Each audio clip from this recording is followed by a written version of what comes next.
I don't know if you've been paying attention or not to the news media recently, but within the Italian-American community, there seems to have become an uproar, which I think represents a phenomena that I've been studying for many, many years, the phenomena which I've come to term as irony deficiency. Hang on, I'll explain the term in just a few seconds. This controversy deals with the portrayal of what seems to be an Italian identity, or a claim to be Italian identity, through this television program, Jersey Shore, on MTV.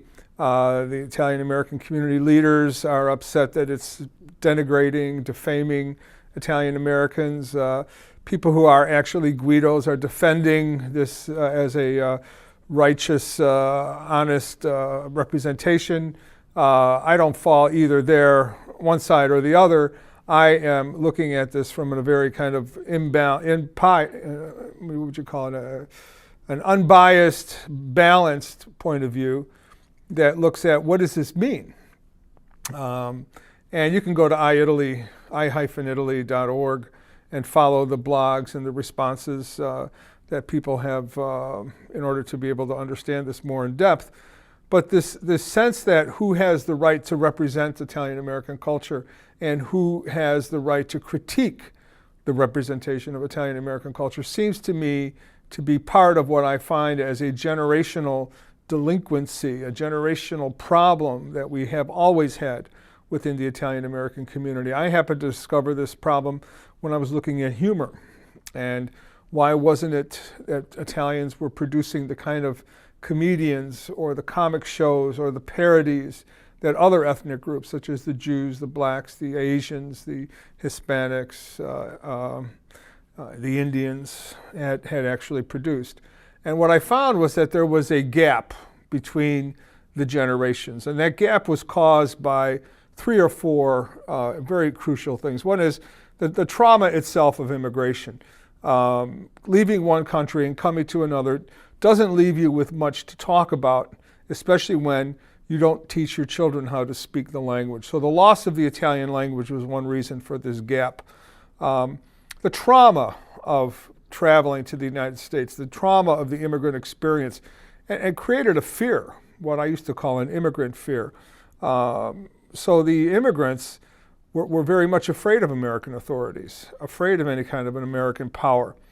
And finally, these two things lead to not knowing your own culture. And you cannot make fun of something you don't know of. You cannot detach yourself from something that you don't know. So these 3 major reasons exist for why we have this thing that I call irony deficiency. You cannot be ironic if you're afraid. You cannot be ironic if you don't have a sense of what your culture is all about. And you cannot be ironic about something that you can't detach yourself from. And so this leads itself to the very understanding of what's going on when the community leaders are looking at the portrayal of Italians. And one of the things is I agree very much that we have never been well represented in the media. If you look at the evolution of the African-American representation in the media, you can find a parallel with the Italian-American image as it has advanced in the media.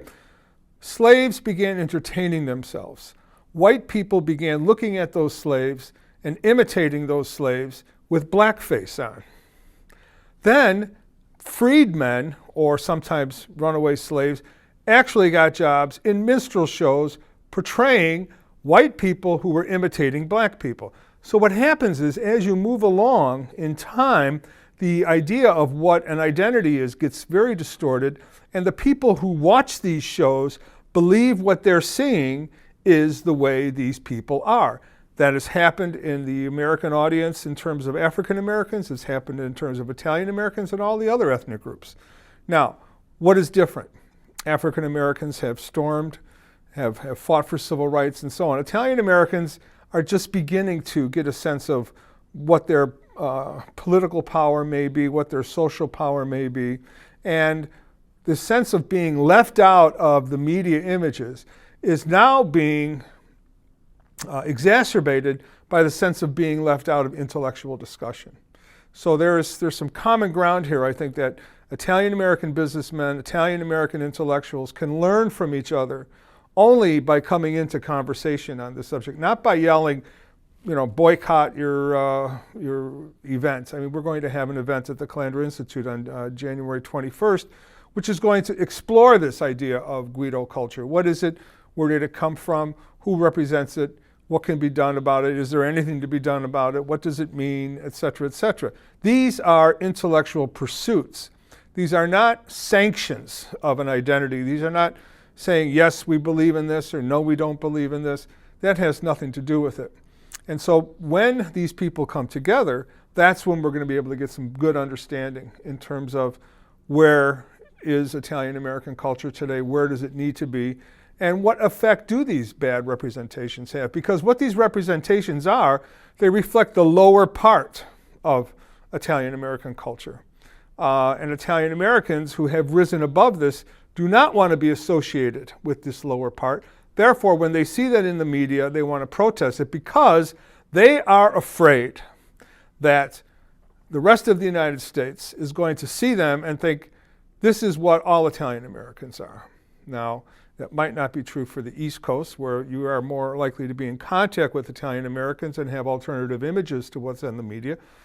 But it is rather likely on the West Coast, in the Midwest, in the South, in the upper Midwest, that people could come to these conclusions.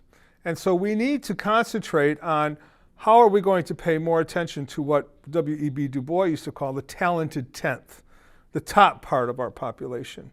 What is it that's going to take in terms? And the other thing we need to understand is American television has never been a friend to the to images of ethnic groups, at least not to the point of avoiding stereotypes.